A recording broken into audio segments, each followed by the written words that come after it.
The year is 1962. Rashid Nezhmetdinov has white, Oleg Chernikov has black, and this is the greatest queen sack in chess history.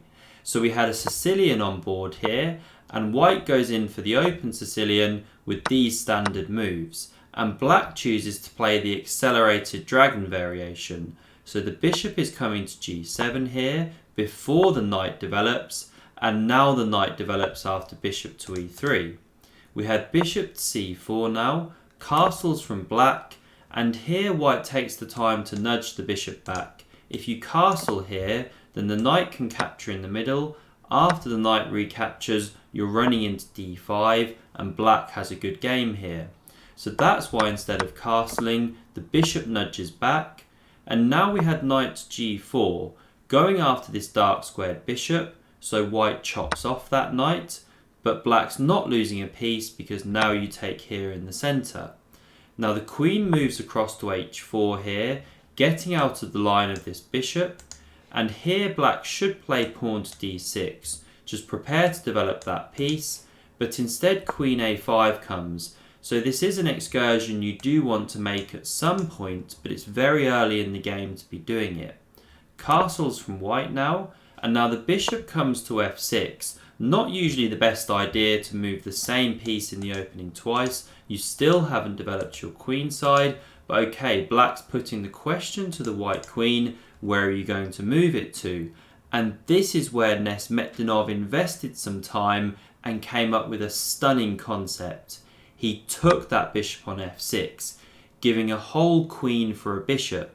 Now if black takes back that queen immediately, then bishop takes on d4 is good, because you're immediately attacking that pawn, the knight's coming to d5 much faster, it's a better game.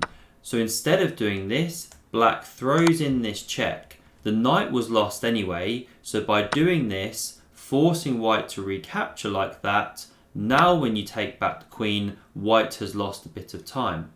So the knight came back to c3, the rook hit the e-file, pressuring this pawn, but knight d5 came anyway, because now if you take that pawn, we chop here with check, we're picking up a free rook. So black didn't take the pawn, instead rook e6 was played, protecting this f6 point, bishop d4 attacked it again, king g7 defended it, and now white brought that extra rook to the centre. So it's looking to come into the game like this, come to f3 and pressure here. And best for black here was to go pawn to b6. Now with rook d3, you have the immediate bishop a6, hitting this diagonal, that's good for black. But instead, pawn d6 was played.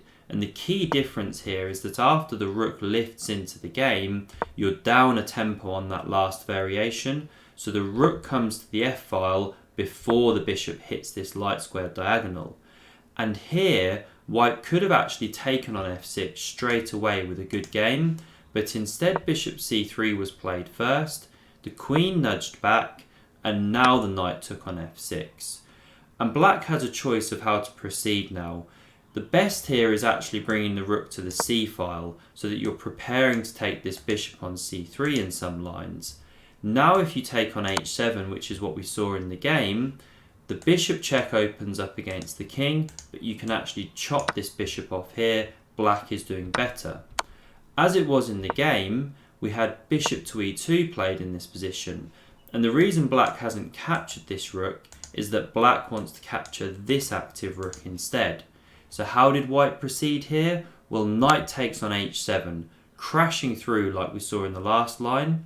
So you're opening up this check here. Now black didn't take the knight, but if that had happened, then the big problem here is that the rook comes crashing in with rook takes on f7, check. So there's big problems for black. Just to show you one line, if you come to the g file here onto g8, then we just pick up this rook. And the problem here is that you're either losing your queen or getting checkmated, and it's just completely unavoidable. I mean, say you take this rook on f1, you just keep eating there. It's actually mate in 3 with rook takes on b7 check, king f8, and now bishop g7 boxes in the king to here, and we give this beautiful bishop checkmate, bishop on f7. So there's all sorts of themes going on with mating nets and winning material, and that's why the black king couldn't take that knight on h7. So instead king g8 was played, getting out of that bishop check. And now best here was knight f6 check, followed by rook h3. Instead rook h3 was played first, and this gave black a chance to actually nudge the rook up the board here and block this dark squared diagonal. So f4 is how white now proceeded. You hit that rook, ask it to move away, but black doesn't actually move the rook here. They want to keep the diagonal closed. Now black didn't want to actually move the rook off this diagonal, although rook h5 was a nice defensive resource. Now let's say you go knight f6 check, which is maybe what black was worried about. Actually king to f8, knight takes here, pawn takes, does give black some defensive chances, because queen to b6 check is coming and you don't have immediate mating attacks against the black king. But coming back to here after pawn to f4, instead black took on f1. The king recaptured here and the rook came to the c file, so perhaps preparing to give itself up for this dangerous dark squared bishop. So white didn't want any of this, played bishop into d4, and now pawn to b5 came, I think, a sign of desperation here, because that move really does nothing to actually help the black position. And after knight to g5, hitting this sensitive f7 pawn, rook c7 defending, now white came crashing through. So bishop takes on f7 was played. The rook recaptured, and now how did white proceed? If you want to pause it here and look, please do so. So rook h8 was played. Awesome move. Picking up the queen if you move the king. So the king has to capture, and now knight f7 check comes. After the king moves, we pick up the queen. And although black takes on e4 here, after knight c6 holding the bishop, we can see that white is simply a pawn up and has the 2 minors for the rook, which should win out in these endgames.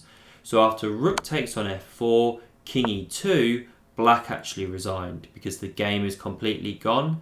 If you enjoyed this awesome queen sack game, then do subscribe to the channel, and see another amazing game, click here. Thanks very much for watching and see you soon.